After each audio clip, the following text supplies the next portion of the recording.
Hello, everybody. This is 3D, and I want to introduce all my livecast hosts. I'm here with Noah, Hello. Sid, Hey. and of course, Rabba. And we are here to do a four-person tag team movie review of the fantastic film from 1997, Cube. So this film is just to give some historical background on the state of movies at this time.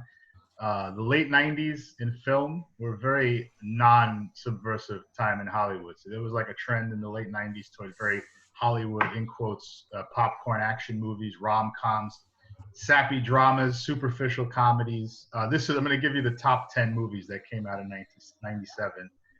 We have Titanic, The Lost World, Jurassic Park, Men in Black, Tomorrow Never Dies, a Bond film. Air Force One, very gung-ho, like mindless action film with Harrison Ford. As Good as It Gets. Get off my plane! Get these motherfucking snakes off my motherfucking plane. Liar, Liar, which is a very brainless... Awesome movie. It is a good... None of these movies I would consider bad movies, but it just shows sort of a trend of where we were going. Well, Titanic was bad, but... I like Titanic. Speak for yourself, Rob. I enjoy Titanic. It's a well-made movie. It's got a lot of problems with it. My Best Friend's Wedding is another one. The Fifth Element and The Full Monty. So there you go. That gives you a general idea of what the landscape of film was like at the time. I want to say there was one notable exception, which was Starship Troopers. That also came out. Oh, that was awesome. Amazing Still never movie. seen it. Sid. Still holds up. Have Really? to see Starship. Maybe So we it's do like a roundtable on it. And that's a very, very subversive film that's like harshly critical of American culture, militarism, and so forth. But even that film is so layered with sarcasm that because of how Hollywood was at this time, like people just took it as a blowing up bugs action. So Cube was a very unique film at the time. It was a little indie film made in Canada on a small budget. You guys want to guess what the budget for this movie was, having seen it? Are we doing American dollars or Canadian dollars? Let's say I have the figure in Canadian dollars, but it's very similar, I would assume. Does anyone know the exchange rate? In 1997. Just let's guess American dollars because it's close. Let's say $2 million. 2 million. Okay, Sid. I'm going to say 1.2 million. Okay, 1.2 and Noah. I was going to say less than $1 million. Go ahead. Give me a number. Well, now that they both said $1 million, I'm going to say $999,999. Well, this shows what a well-made film this is because you all overshot the mark by a lot. It's made for $395,000. Wow. Oh, okay. And Yeah, I looks realized fantastic. about halfway through that, there's 5 people in this cat or whatever, however, 8, and all the scenes are basically you one don't. room? They could all be the same room. Yeah, they're just different lighting. Yep. And it's very claustrophobic. Takes place entirely within one setting. It's tense. It has contempt for humanity. You pretty much couldn't make a more anti-1997 Hollywood movie if you tried. So, guys, let's talk about the movie Cube. I want somebody who hasn't seen it before. I've seen this movie like 2 dozen times. So, somebody who just I think saw all it of for us haven't seen it. I saw it for the first time last night. I want somebody Same, to me too. summarize the movie for the audience. Oh, God. Okay, so it's a movie about an experiment that you don't know who is behind, that takes innocent people and puts them in this contraption called the Cube. And it I guess it's like a way of talking about human nature and what people are naturally inclined to do. Are they inclined to do things in their own best interest or in the interest of humanity or society or whatever? And Go ahead. I guess that's the general description. I'm not going to give away the details of what happens. I think we can get into spoilers. Yeah, we should just assume the person watched it, I feel, because otherwise, we can't really talk about it. I should say before we even get into that, you can watch this movie for free online. It's on Tubi. Yeah.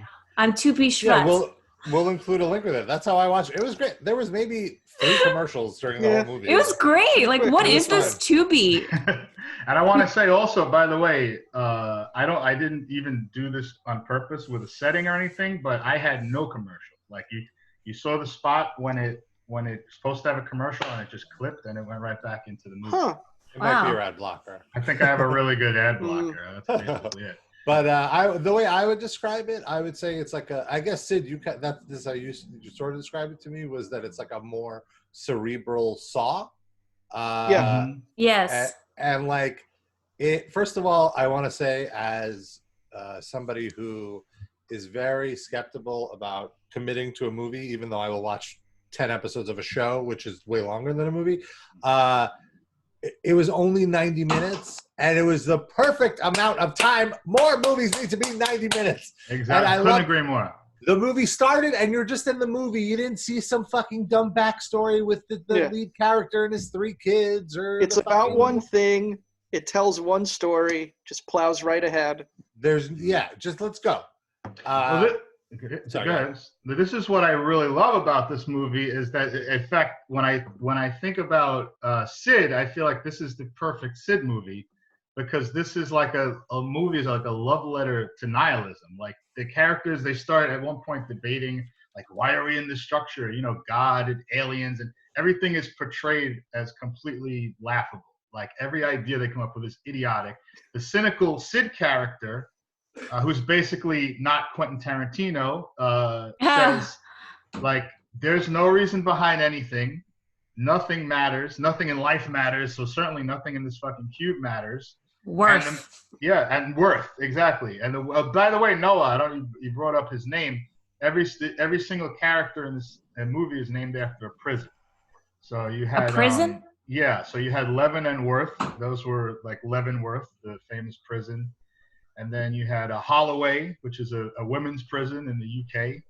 Kazan, the mentally challenged guy, that's a hospital in Russia, a mental hospital prison in Russia. And of course, Quentin, the cop, is San Quentin. Yeah. And even Alderson, the guy who gets cut up into cubes in the beginning, he's in the movie for 2 seconds. Mm-hmm. That was so good.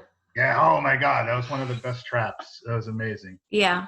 Wait, I have a question. Just going back to Sid in this movie, do you think that Sid would have survived the cube? No way. No way. Sid would have just decided to jump in that first thing and just get sliced, like get it over with. You see, you know what? I would have just stayed. I would have done what they realized they should have done at the very beginning. I would have just sat there and waited for something to happen. Like, why assume that this is a negative thing? Maybe somebody, it's like, okay, you got a weekend getaway. You're in this place. So I'm just going to hang out and we'll see what happens. Getaway. Yeah. Well, this is like, Sid hates life so much that being trapped in a cubic prison is like a weekend getaway to him. It's not that different.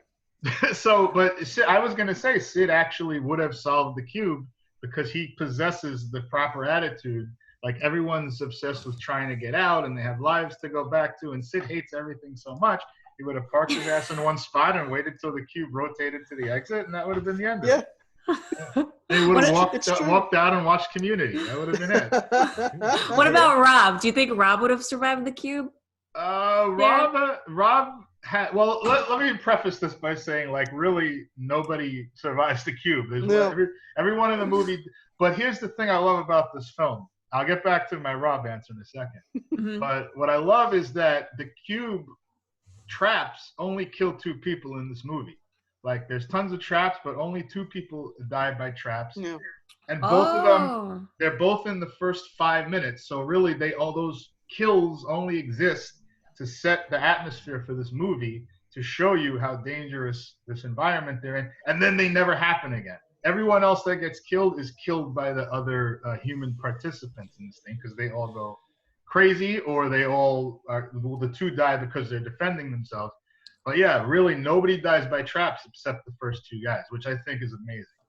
It's funny that you prefaced it by saying that, like, in 97 movies weren't like this, because when I watched this, I was like I had such a familiar feeling of like, oh yeah, this is what movies were like. It's very much a throwback to late 80s, early 90s, in that every aspect of the movie, every part of the script is incredibly telegraphed. Like, like with the nihilists in the beginning, like you kind of were like, you could see that, the movie is trying to tell you that the nihilists will be right. And that like, oh, the person you think is the protagonist, is he the protagonist? And that he's a cop, and like, you know, he gets called a pig by the end of it, which was like a big pop for me. For me, I was like, this is why this is Darren's favorite movie, because the cop is the bad guy. Well, you brought up a great point, Rob, I think, because when you watch the film in the beginning, you start to get almost, and I say this not in a bad way, but you get like a bit of an eye-rolling sense that the characters are very one-dimensional, and they all fit into like, okay, you have the stereotype like leader, the smart, defenseless nerd, you have a caring doctor, you have the sarcastic asshole who always has a one-liner, and you have a guy with a skill who's like gonna help them lead the way out, you know. And they all, frankly, overact and kind of deliver their lines in an over-the-top way, which is, you know, especially the doctor. Yes, I agree. And it seems like, oh, I'm watching an indie movie where they're all ham actors, but really it's done intentionally to sort of sell those characters. Like the doctor's a motherly type, the cop's a leader, a clear thinker. The nerd girl is cowering in the corner. Then they go through the cube and they get more and more exhausted and scared and paranoid, and the characters all do a complete 180. Like the cop becomes a murderous psychopath. The calm, nurturing doctor turns into Alex Jones. You know, come on, people. Yes.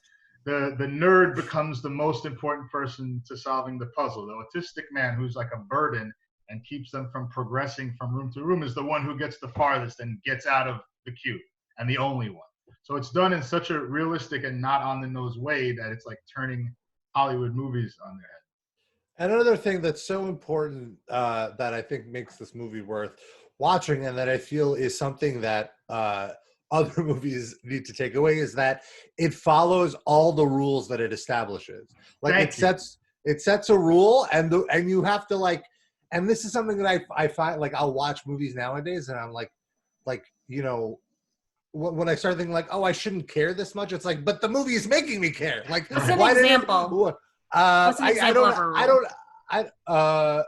An example of a rule that it establishes, and maintains. Well, it first established the rule that only the prime number rooms are safe, but then it turned out that wasn't necessarily the rule, but an exponent of a prime number on the. And also, it had those scenes of like the nerdy math talk, and always the cop guy would be like, English, come on! Yes, exactly. which is a very 90s like stereotype of like, I think, but they needed to, like, you have to find a way to explain the convoluted mathy rules that this movie is creating, which I think it did a really good job of letting the viewer visualize like advanced math theory with like the cube,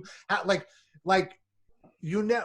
Also, a good point that you now that you tell me that the movie was only $300,000 or whatever it was. Now that I think about it, there was very little like CG. You never see the whole cube. You never, like, if this movie was made today, like, you would see the cube shifting. They would actually show you. They would show you how the cube is moving. And all that to explain the math of what the nerd was trying to explain, of like how you get to the outer edge and to the bridge and all this stuff. And like, even as I'm saying it now, it's a little convoluted, but as you were watching the movie, they did such a good job of explaining it piece by piece that you like follow your imagination filled in the rest. And actually, that is a good point, because we are going to get to, this movie had 2 sequels. I don't know if you know about that. Oh, I didn't know that. No. I know, but I haven't seen them, obviously. Well, the first sequel suffers from not doing what you just said, which is it delves way too deeply into the actual mechanics of how things work, and it's a really, truly awful film. The other sequel is the one after that is a prequel, and it's okay. It's a much better film. It's not as good as Cube, but it's sort of gives a little backstory without collapsing the whole thing. So we do eventually find out like who's behind all of this. Not well. I'm going to do a little piece on the 2 sequels. Does it matter? Hey man, I'd like to know. I don't think like in the the open context ended. of the movie, it's like, this is just, you know, you're stuck in this game. You don't know. Right. You just got to get out. I want to see the prequel and the sequel. I want to see how they got there. I want to see the decision-making process to give them all uniforms with their names printed on them. Like, why was that important to whoever did this? I want to know these things. Well, we can get into the sequel part that I had planned now, but I feel like you would be disappointed by Cube 2, because Cube 2 is called Hypercube. It's not Cube 2 Hyper Boogaloo or whatever? No, that was the working title. They went away from the Boogaloo concept. So Hypercube is really essentially the same movie, but the cube is different. So like the cube now has 3 dimensions, plus the cube can go through time. So it still has numbers. What? Get out of here! Right, they're running. Their rooms go through time. They're running around the cube and running into different versions of themselves and stuff. And they're also, the other thing that it does differently, and Sid might like this better because it's very self-explanatory. It's not, it's very on the nose. It lacks any kind of like mysterious element that the first film had. But there's also outside the cube scenes in that movie. Okay. So you see, it's sort of like government connected, and there's like the military and everything is involved in it. See, I would not like. I love that it was not about that at all. It's just like there was one mission. We got to get the fuck out of the cube, and the whole movie was just about that. And because it was so claustrophobic. That's kind of what gripped me and like kept me watching it. I really think that's what also was intended by the filmmaker. Like to Sid, I don't think it's like, I think everyone enjoys media in whatever way they want. So like, it's not, if you want to see more about the cube and how it came into being, that's fine. Like that's the way you absorb the film. But I really think like the underlying point of the film is they're taking a definite stance that none of this shit fucking matters. Like nothing we do matters. Nothing inside or outside the fucking cube matters, and deal with it. Like, how do you deal with it? I did read one thing on IMDb that apparently they did shoot a scene of what happens when the autistic guy leaves the cube and like what the world is around him. Mm-hmm. But then when they got to editing, that was the first thing the director cut out.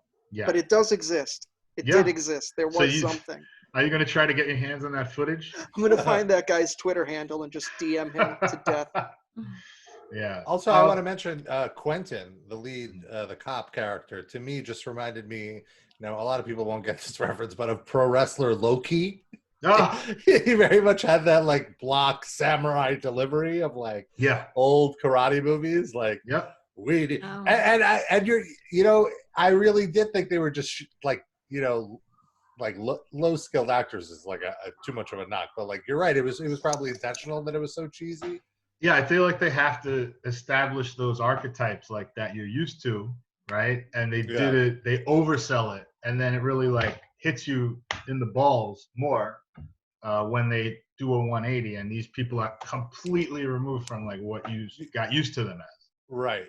And I like also that they just introduce all these characters right away within the first 5 minutes, and then you have that guy Renz. Yes. And he's kind of positioned like, oh, this is the escape artist. He's like the one guy that's like has the head on his shoulders and is just all about the mission. And they just immediately just boom. 30 seconds later, his face is burned off with acid. Can I just bring up? I loved the special effects in every scene. Like the first scene where the guy got cubed up, I was like that is the scene that like pulled me in, and I was like, these special effects are OG, but they're not cheesy. And like I love horror movies with special effects on that level where it's not like too much, but it's like just enough. Yep, and they did use CGI, but it's done, and nowadays you kind of have to use CGI, but it's done in a way that complements the practical effects, which I love. That's what I love seeing in movies. I hate seeing like an animated Spider-Man in the middle of a live action movie swinging, and it's so clearly fake and looks like shit. Like I want to see when the one CGI thing, like a major CGI scene, is when Holloway is swinging on that rope from side to side, like she's outside the cube. All right, that's like clearly CGI, but like your suspension of disbelief allows you to deal with it because they've used it so little throughout the film. You know what I mean? Yeah. I think like if you really do suspend disbelief, like going into this movie, it's fantastic, like on all levels. Yep. Yeah, and because it's so limited, you forgive them. Like when the lasers were being shot, or there was some scene with like lasers or something, and I was like, oh, you could very clear.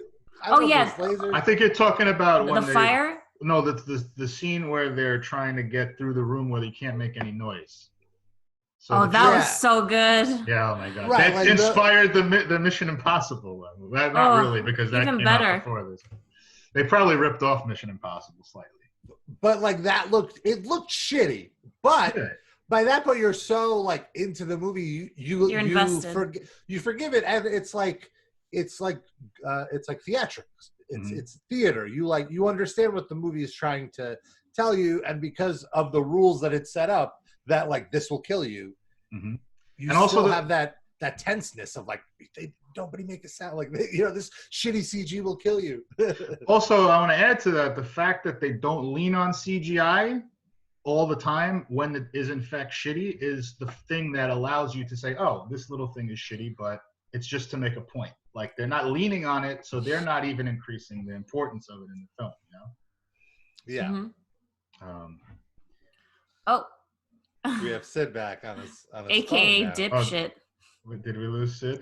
Sorry about that. That's okay. Sid, we were just talking about the shitty but acceptable CGI in the film. So you've walked in at the perfect time. Yes. For my shitty but acceptable internet connection. No, I thought that was fine, especially given the time. Like, at no point did I think it was corny or lacking. And also the fact that the practical effects are so fucking good in this movie. Yeah. Like, that also lets me excuse a little bit of shitty CGI. My number one favorite thing is a trap that actually doesn't work. Like when Quentin falls into the room and that thing kind of constricts and almost catches him in it. Oh, yeah. And it catches his leg. I want to see what that fucking thing does to somebody. That should be the sequel. Like, just put people in that thing. Oh my God. You know what it's like? Like, have you ever seen those contraptions on, like, as seen on TV where it cuts an egg? You, like, put an egg and then you... Yes, exactly. Oh, exactly. Or, like, for me, I was thinking it's like a cheese rope. You know those, like, cheese ropes that they... Yes. Like, it's like that, but with the human flesh. Or like one of those things that makes a bloomin' onion. Oh, yes! I've never seen how a bloomin' onion gets made. Oh, well, now you have. You just didn't realize. Oh, shit. No, I haven't, because it didn't get used. Oh, true. Well, put that motherfucker back in there. That was a great trap. The acid one was really awesome. And big pop for shit. Oh, yes. I really love the one where it's like a false finish where Holloway starts choking on her button. Oh, yeah. But it's also set up because, like, she's Eleven is doing the numbers, and she does. Oh, this room is clear. She goes in and she's like, she starts choking, and you're like, oh no, never mind. The numbers work. But then it turns out she's actually doing it wrong. Yeah. So there are more. It's like partially right, but there are false positives. Like where if it's a power of a prime, now that room is also trapped. But they weren't getting those because she was only looking for primes. It's a good thing they had those buttons, because she was able to write out her math equations. Mm-hmm. They chewed on them. Which, by the way, I discovered is a goof in this film because, like, it's impossible for any kind of plastic to scratch any kind of metal. So that's some kind of, like, scientific screw up. I want to just to go back to the rules that the movie set up now as we're talking, that this is a perfect example.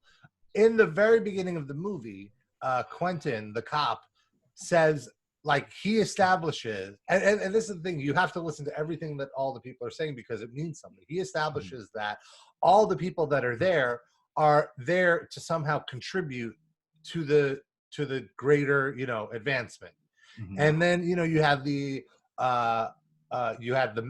girl doing the math, but she's like, oh, these math problems are too hard for me to solve. So then, like, immediately I'm like, oh, that's why the artistic guy is there, because it's like, well, who could solve these complicated math problems? The rest of these guys are dipshits. And so it's like, oh, the Rain Man character is the one. So, like, And like the fact that I came up with that, it's like the writers want you to figure it out. 100%. And I feel in too much in movies today, it's like they intentionally just want to like surprise you and swerve you, and it's like nothing in the movie led up to this happening. Right. Whereas this one, it just completely avoided that, and I loved it about it. And this is a film that really fucks with your emotions too. And there's no jump scares. There's no dramatic like musical chords that when anything happens, like shit just happens. Right. And it's structured in such a way that it really fucks with you. It's really like. Oh, sorry. Go ahead. No, I was gonna say you bring up like music and stuff. Was there any music, or was it like very quiet? There's like atmospheric music, yeah, right? But there's no real score, I would say. Like there's definitely a lot of quiet. You're right. Yeah, I like that. I think you're right. Like the thriller aspect of it is built through how tense everything is. Yeah. It's kind of like the first Alien movie where like you're just like, don't like step in something or fuck up to like ruin everything. And I think another thing that was so good was the sound effect they used for the doors opening. Oh yeah, very satisfying. Whenever that thing clicked. Yes. It just triggered my OCD. It was like, oh, yeah, it's so nice. I think that's very important because it really was a sound effect. It's not like that was a real fucking heavy door. Well, so actually like, it could have been shitty. Oh yeah, I was gonna say the doors. Although you're right, it wasn't an actual like steel hatch door. They said they built them out of something very substantial so that the people could like step on them, and it was like actually a pretty large portion of the budget, like the door. Oh, I see. Yeah. But yeah, no, you're right. It wasn't, that thing wasn't actually making that sound though, and they nailed it. Like they really did the right sound. And the door hatch ended up killing the nerd. Yeah. No, the door hatch kills Quentin. The nerd gets stabbed. Let's say Levin, because I feel bad. She gets stabbed with the sword with that steel rod. What sword? It's not a sword. He uses it as a sword. I thought he broke the handle and he stabbed Levin with it. Oh, yeah. I thought you meant getting impaled on the door, like the actual door. No. Which, you know, like for being the biggest scumbag in the movie, like he got the best kill. He did. I know. Yeah. That was awesome. And also with Levin, I thought it was cute how she had the one round glasses, like the joke that it's like a round thing in the cube, and then like with her glasses breaking in the triangle, and she's like, I figured it out. Like this is the math equation I needed. Can I also, go ahead. So like there was a scene where I had a memory that reminded me of Us, when they took off all their clothes to like tie it up so that Holloway can like swing down the side of the cube. Mm-hmm. I was thinking like when they came back and they were all like in their underwear and stuff, I remembered when we shot that episode of Metal Injection on the balcony in the winter, where we thought it was like such a great idea to like go out in our underwear, and then we're all just like awkwardly standing, like seeing each other in our. And then Rob threw you off the roof. Yeah. Noah fell off the roof, and then Rob caught her, and then his face just came. He's like, into a remember grimace. what you said? Yeah, boobalicious biznatch. I just don't understand why he went to like save her to only let her go. Because he's an asshole. He's a cop. For dramatic effect. He could have just let her go, but it's okay. That's the reason why Darren likes the movie. Hello. I don't think he made the decision. I think his brain snapped in that moment. Like he was still fighting. I mean, that's just my interpretation. Yeah, I can see that. I think he was fighting his psycho side still. Like he still wanted to escape this cube. And then, like in that moment when he catches her, he's like, I have like absolute power. I could drop you the fuck off this, and I don't like you. And that's when he's now the psychopath. Yeah. I did like how early in the movie when Levin figures out the prime number thing, Quentin, the cop, gets all Joe Biden-y with her and like grabs her by the face, like, oh, you did great. I'm like, is that weird for me to think this is a little rapey? But then it turns out that like, no, that's what the movie. Even Holloway noticed it. Because after that moment when he turns on her, he just grabs Levin. He's like, it's just me and you, kid. I thought he was gonna like touch get her. over here. Levin, you're a handsome girl. Levinsky, how are ya? Honestly, I feel like if it was a Hollywood movie, he definitely would have gone to like her tit and like there would have been like a lot more groping. Yeah. And I'm glad that there wasn't, because that would have been too awkward for me. You get the idea. Yeah. The movie gives you everything you need in the beginning, like to know what's happening. It's revealed very slowly, but nothing doesn't make sense with the other. Except I want to say one thing. I have to say a negative thing, and it's a small thing. It's still obviously a great film, but like when they get to the final scene, or like they're in that bridge room, and then before Quentin gets there, like they're about to walk out, we found it. It's the three of them, and then Worth, who's like been the most sarcastic piece of shit. Nothing matters. Like this sucks. And now they're at the door and they can escape and he can go back to jerking off over his porno all day. Just suddenly kneels down and decides to like commit suicide by like staying inside this thing. Like I thought that was a little bit out of character. You know, I thought that's sort of betraying the arc that he's made. Like he's slowly gone on the path of like, hey, I care about saving the autistic guy. I care. Levin's a really cool person and like saved us, and I'm trying to save her from this psychopath that's chasing us now. And all of a sudden he's like, I don't give a shit about any of you. Like he snaps back to his original arc, and I thought that was like a betrayal a little bit. What do you think? I thought actually a lot different than you. Like he was supposed to be like the everyday man or whatever, like I guess like the working man. And I think that the statement that he made by wanting to stay in the cube was that life outside the cube, he has nothing to live for. He has just like a mundane life. And, you know, like, I think that was the point of that like most people don't want to live the life that they have. They're, you know, like a mundane life. So everybody's suicidal deep down inside? No, I think it's unhappy. You're making Sid excited about this film even more than he is.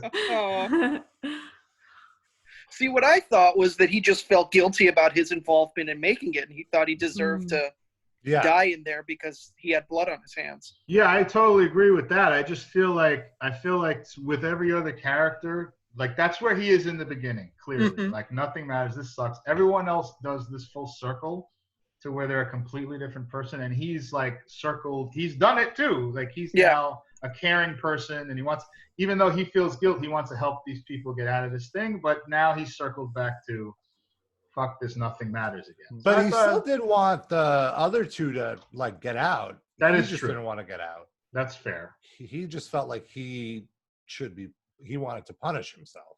Right. Yeah, he does. He self-hate. He actually helps, not Michael Rappaport, autistic man, get out of the... I had the same thought! Exactly. Well, that's a good point. Like, he could, if he truly was nihilistic, he wouldn't care that Quentin was going to escape. But he felt that Quentin didn't deserve to escape, that, like, he didn't earn getting out of it, that he was a bad person. And he was motivated enough to, like, do anything he could to stop him. And ultimately kill him. That is true. I feel like, but it's sort of a mixed message. Like I think I just would have liked the. Is it because you see yourself in him and you regret that you didn't survive the movie, Darren? No, I feel like he was. I really feel like he stayed there. It was a plot device. Like it was so he would be in position to stop Quentin. I feel like they had no way to kill him other than someone holds him back. Yeah. You know, so that's why I feel. I did love that Quentin wasn't dead, and he like comes back from the dead at the very it's all these like 80s tropes that you kind of don't see in movies anymore. That like because it's been so long, I'm like, yeah, all right, the unkillable, Jason Voorhees, right. Although like his initial murder wasn't that climactic, he just fell like into a room. Right. So I could see how he could survive that, and based on how they saved the autistic kid, I could see how he still heard where they were, and kind of like took his chances. Right. Yeah, that's the other thing. Yeah, that was another thing. Like how I can suspend disbelief for that. Like how did he get there when it's supposedly so hard to find the edge of this thing? You know. Yeah, he had to climb up to go back to the cube that he. Well, theoretically, the cubes could have moved since. Right. he fell, so he could have been much closer. They actually did move one time since when he fell. Oh, that's right. Yeah. And then they move a second time while he's there. But I actually like the fact that he just shows up. I mean, even though it may not make the most narrative sense, because he's now not a human being. Like, once he lets Holloway go, he's done. Like, it's like Walter White became Heisenberg completely. Like, there's nothing left of him. There's no redeemable, Right, so he's portrayed as like an unkillable monster. Like, he's literally Jason Voorhees now. So it's cool. Like, he can be a monster. He can defy the rules of like what we expect from this scenario, which is fine. I have no problem with that. Really? I mean, he was the monster even before I think he dropped her when he like pulled that like anti-feminist monologue. And he smacked Holloway in the face. Right. Yeah. Yeah. No. Don't get me wrong. Like, I'm not saying he didn't exhibit any shitty behavior before. Yeah. But that was the point of no return. He became a complete monster after that. Yeah. Like, he has no more kids. He's no more family life. Like, it's all in the toilet. He's just a something approximating a human being. I have a question. So what do you think that Kazam or whatever walked out into? Because that's a different movie, Noah. We're doing that next week. Kazan runs into Kazam. Oh. It's Sinbad Shack and Michael Rappaport. Michael Rappaport. I'm sorry. I can never watch this movie without at least once thinking of Michael Rappaport playing. Yes. And I'm sure that Michael Rappaport has heard this a million times, right? You think? I don't know. I just looked up the actor, Andrew Miller, fake Michael Rappaport. And his other credit is as the writer for Imaginary Bitches, where the tagline is, life's a bitch, then you invent one. I think that's also done by the same director. This guy did a bunch of stuff. He also, I want to say, I had it in my notes. I didn't think I put this one. He directed a bunch of episodes of some very famous film, a very famous TV show. Walker, Texas Ranger? No, there's a much more recent and prominent one. Huh. Oh, he'd also directed 2 episodes of Westworld. Okay. Wow. Yeah, Westworld, so Lost in Space, Hannibal. Oh, Hannibal. That's what he did. 6 episodes of Hannibal, I think. Okay. That makes sense. That makes sense. Does have a similar feel. He also has another really good movie starring it's not as good as Cube, but it's starring Worth. He's one of the 2 main characters, same actor. And it's 2 guys, like regular douchebag, like loser guys that live in their roommates. And one day, and everything sucks. Like, they set it up, everything stinks in their life, their home. One day they wake up and everything outside their home is like a featureless white void. So they're like, what do we do now? You know, it's called Nothing, if you want to see that. Okay. Same director. They should have called it Dude, Where's My Cube? That's what's outside the cube. That's why all that white shit is there. Yeah. When Kazan gets out. That's the episode title. Dude, where's my cube? Dude, where's my cube? By the way, I also want to say, since we're talking about movie roles, that guy that gets cut up into cubes in the beginning played Death in the TV show Supernatural. I don't know if you ever watched that. Okay. He was also. Who was the French guy? That guy looked familiar. I looked up his credits. Like, he wasn't really. He looked like he could be Harry Dean Stanton's brother. Yes, that's a good one. Yep. Like, for a second, I thought it was him, and then I'm like, no, he would not be in this movie. I want to see that guy's prequel, like how he got there. Yes. Yeah, that guy deserves his own movie. Orphan Black, he was also in the cubed up guy. I don't know, Sid, you're a fan of that show, right? Yeah. I like the first couple seasons. I've never seen the show. Ben Kirtland, does that ring a bell? Yeah, that's his character name in that show. I mean, it's been years. Oh, okay. Fair enough. And Darren, for you and me, Levin is Laura from Kids in the Hall. Oh, really? Yeah. You didn't realize that? No, not at all. Yeah. You know the Bruce McCullough character when he's like the rebellious like teenage kid, and it's like a recurring character, and he has that girlfriend. That's her. Why? When you say that, I'm thinking it's one of the kids in the hall playing his girlfriend. I can't picture it. It's her in like grunge garb. Oh my goodness! And I looked up her credits and I glossed right over it. That's amazing. Yeah. I'm gonna have to go watch that. She was also on Star Trek DS9, I think. Okay.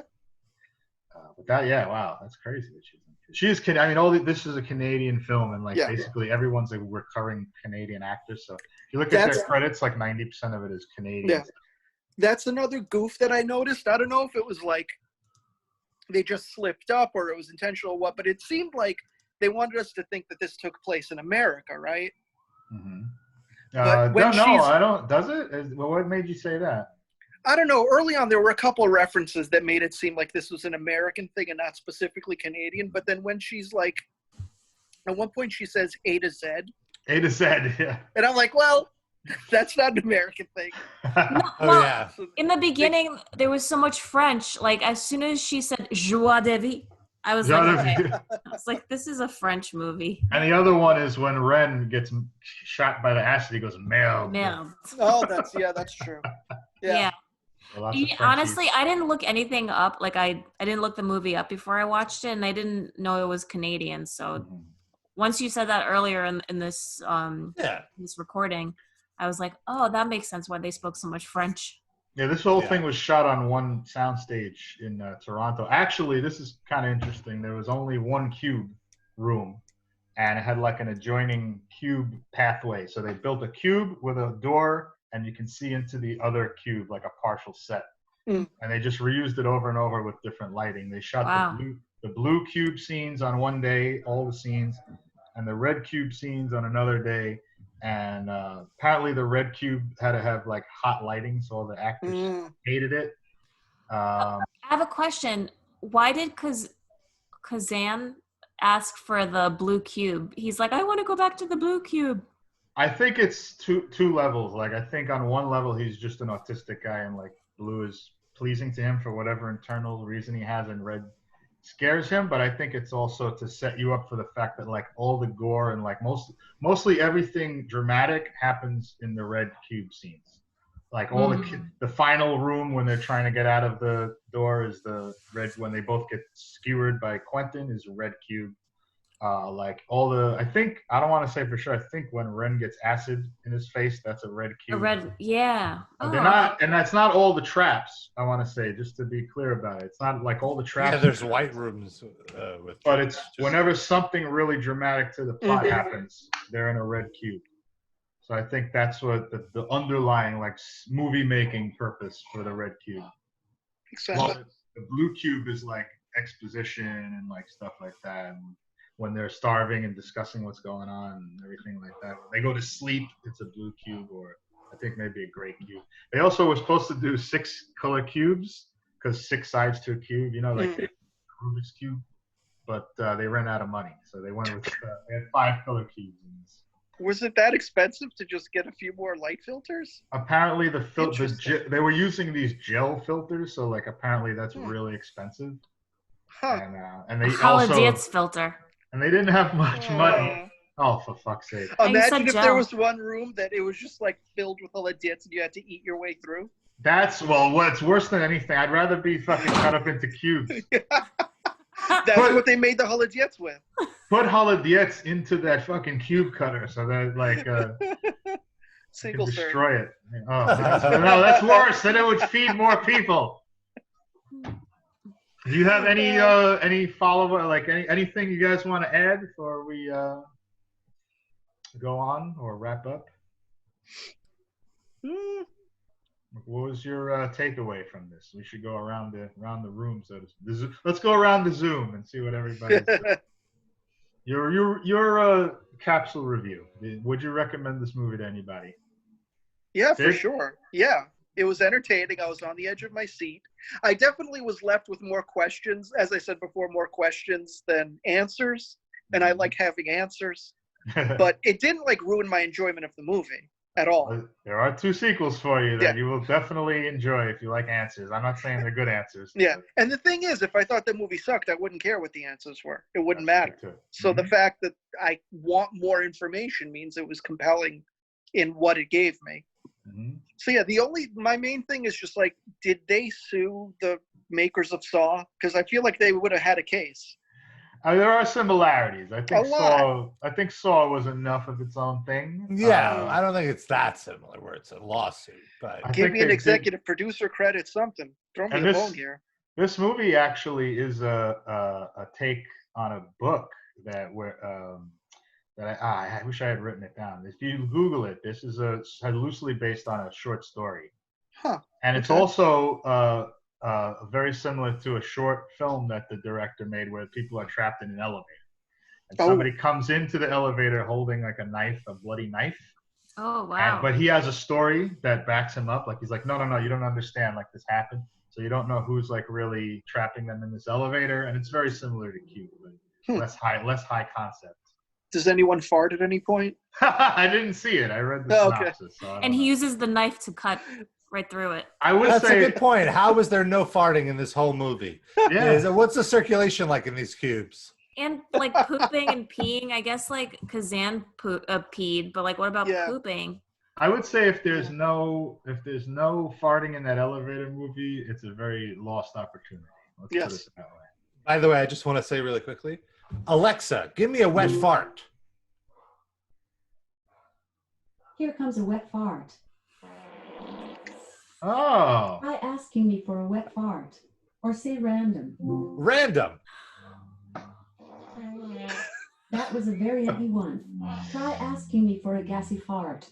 Or say random. Can I have a gassy fart? Here comes a gassy fart. That's not a gassy fart. Do you want to hear it? Yes. That was a short and gassy one. Try asking me for a ketchup fart. What? Random. What is that? Ketchup fart. Is it Alexa or Jenny? What's a ketchup fart? Here comes a ketchup fart. Try asking me it's for like a a ketchup fart. Oh, yeah. Yeah, okay. I was going to say a packet, like when you squeeze the packet too hard. All right. Well, I recommend the movie. I think it's a very easy watch. It's a good. It's a movie that definitely keeps you engaged. Like sometimes I would find myself instinctively checking my phone and then just being like, no, I should put this down. I need to pay attention to what's going on here because the little details, like paying attention to the little details is actually rewarding. It moves quickly and you're satisfied at the end. So yeah, I would recommend it. And Noah? I also would recommend it. I probably won't watch it again just because there are very little movies that I watch more than once, but it held my attention completely. My phone was right next to me. I didn't even check it once. I really enjoyed the, the overall question of are humans inherently good or evil? And it was evil. It was so like multidimensional and great. It was a really good movie. I really liked it.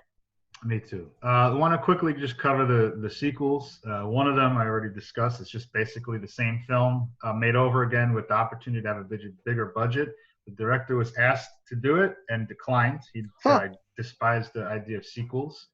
And Cube is like perfectly what I wanted to say, so there's no need for this film. They went ahead and made it anyway because the studio had the rights to it. And it sucks. It's really terrible. I recommend actually hate watching it because it's like watching this movie again with everything good about it wrung out of it. Also after that, they made a film called Cube Zero, which is a prequel, which gives you this. It's this back to the same cube, exact same cube, but it starts within the cube, same way. One guy gets caught in a trap, and then there's people trapped in it, different people. And you pull out and you see two guys manning the controls, like, oh, there's a guy in Sector 4 or whatever. And so you get to see the workings of the overseers of the cube. You still don't really see who their bosses are, but you get like you do at one point actually, but even that's like a little bit mysterious. And then one of the guys who's operating the cube kind of like falls in love with one of the girls that's trapped in the cube, so he decides to go in the cube and try to help him out of it. I love that there was none of that in this one. Yeah, it's not. The way I described it is not as bad. It's not as bad as the way I summarized it. Like he doesn't really fall in love. He just sees she's a leader and what's going on, and she doesn't deserve to be trapped in there. So he jumps in. But there is a love story element to it. But it is very bleak and very like critical of human nature, and it's got a lot of it's not as good as Cube. And to me, the con of it is that it takes away from the pointlessness of the first movie. Like that was the underlying most important thing about that film. So making a prequel, the very act of making a prequel is kind of undermining the first movie. You know what I mean? Yeah, absolutely. But if you take it just for what it is, it's pretty good. It's an entertaining film. Cube 2, throw it in the toilet, garbage. Cube 0, worth a watch. Cube 2, merde. Acid sprays. Ah! Oh, just quickly. Sorry, I know we're wrapping up. That's one of the best reveals in movie history to me. Which one? When they get back, they figure out that they've gone in a circle and they never needed to even move. And the way they figure it out is because they find the dead body of Ren in the same place. That was so good when he turned them over. Mm-hmm. And like half his face. I love that the first time you see his face acidic is different than when you see it like the second time and the third time. It's decayed. It's like yeah. It's a way of showing how long they've been in there, which is that's great. Yeah. The reveal of his body was awesome. That was like a great, like, oh, you idiots! But in a way, they're not idiots because I feel like they needed to go through those rooms like it's part of solving this thing. Right. There's no way they could have known that they wouldn't know. Yeah.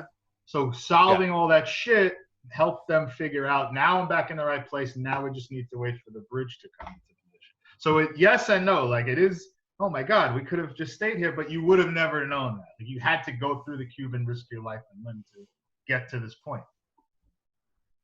Cool. Well, thank you for sitting with us and listening to us rant about the movie for an hour.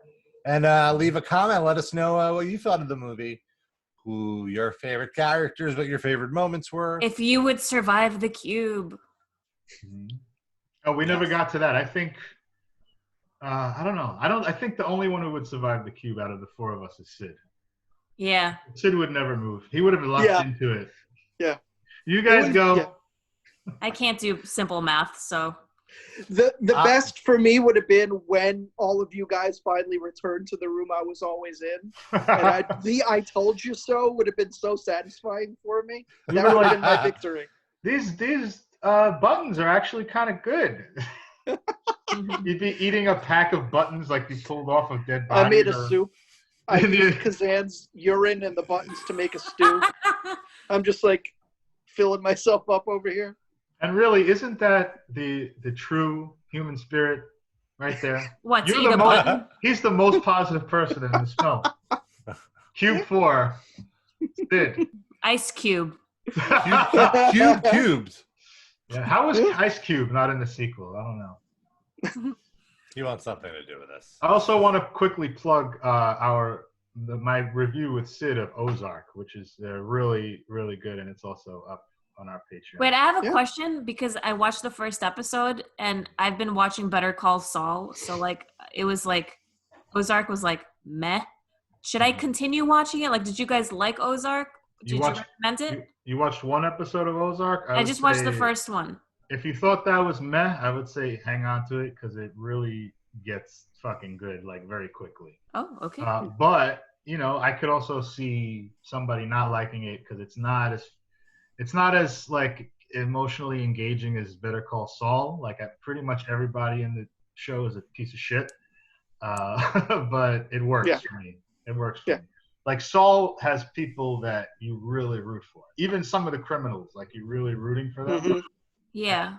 And like the cartel guy, I kept comparing him to Tuco, and I was like, "Where's the intensity, man?" Right. That comes. There's definitely intensity. The show is not low on intensity.